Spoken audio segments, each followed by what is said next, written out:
Bonjour à tous et bienvenue à Limoges. Nous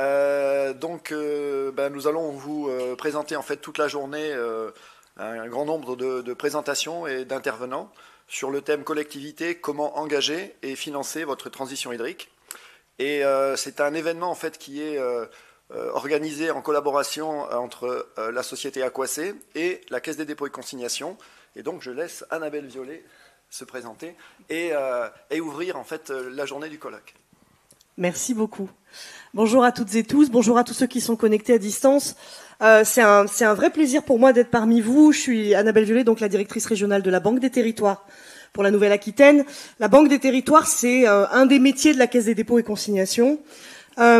Pourquoi sommes-nous partenaires de cette journée aux côtés d'Aquacé, que je remercie d'ailleurs de cette initiative, parce que le sujet de la ressource en eau est un sujet crucial. Alors la météo du jour pourrait nous faire oublier que c'est un sujet crucial, mais l'été qu'on vient de passer, les étés que nous venons de passer, nous montrent à quel point ce sujet-là est primordial et à quel point c'est un sujet primordial dans le cadre de la transition écologique. On parle souvent de ressources en eau, on a eu des périodes de sécheresse récurrentes, on a eu des aléas climatiques de plus en plus fréquents à l'échelle de notre pays, on a des territoires qui connaissent, et c'est vrai en Limousin, de très fortes tensions sur la quantité en eau, la qualité en eau. Et on peut dire que l'époque de l'eau abondante, de l'eau relativement bien répartie sur les territoires, de l'eau à prix modique, prévisible en qualité comme en quantité, cette époque-là, elle est révolue aujourd'hui.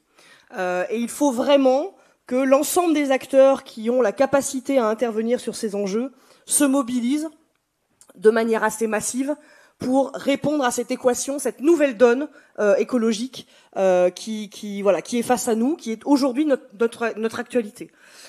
Comment la Banque des Territoires se mobilise sur ce sujet? Alors de plusieurs manières. D'abord, on a un métier historique, qui est le métier que portait aussi la Caisse des dépôts historiquement, c'est le métier du financement long terme. Donc on a bien évidemment créé un financement dédié à ces enjeux de l'eau, qu'on appelle Aquaprêt, et qui permet d'accompagner les collectivités locales, les syndicats qui portent ces compétences eau, pour financer des infrastructures de long terme sur des durées long terme. On est convaincu à la Banque des Territoires que si on finance sur une durée longue, cela permet à la collectivité d'amortir sur du long terme et de caler la durée de financement sur l'amortissement technique. Aujourd'hui, on a des réseaux d'eau qui ont 60-70 ans d'âge, qui sont dans un état de vétusté assez critique. Il y a des enjeux extrêmement forts d'investissement sur ces infrastructures-là. On a des sujets également sur les stations d'épuration. On a également des sujets sur la GEMAPI, prévention des risques inondations.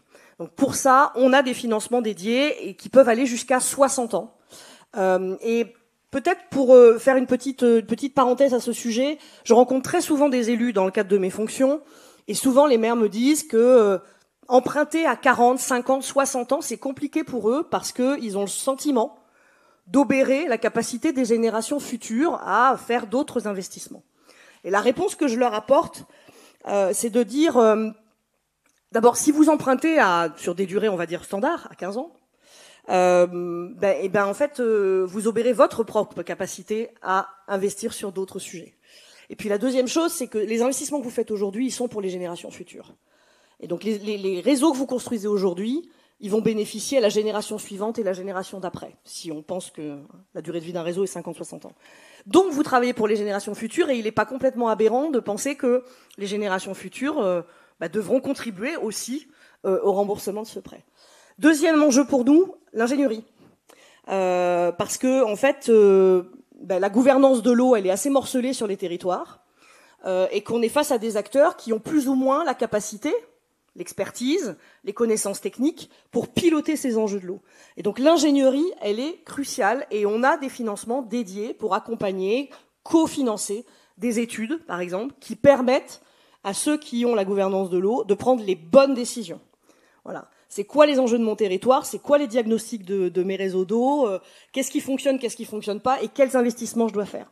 Voilà. Donc c'est sur ces deux grands piliers qu'on a bâti notre offre. Et puis dernier élément, mais on va le développer très largement dans la journée, on a tout un tas d'outils qui permettent l'aide à la décision dans le cadre d'une plateforme numérique où on met tout un tas de data à la disposition gratuitement des collectivités pour leur permettre, encore une fois, d'affiner leur diagnostic.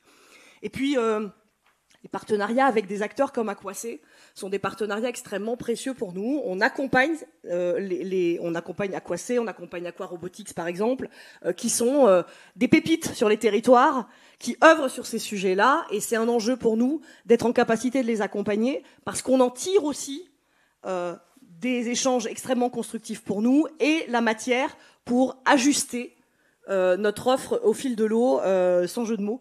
Et donc ça, c'est un enjeu extrêmement important pour nous, d'être en capacité d'accompagner ces pépites, c'est assez innovantes sur les territoires, qui œuvrent aux côtés des entreprises comme des collectivités. Voilà. Donc voilà pourquoi nous sommes partenaires de cette opération aujourd'hui, et je suis très heureuse d'être parmi vous.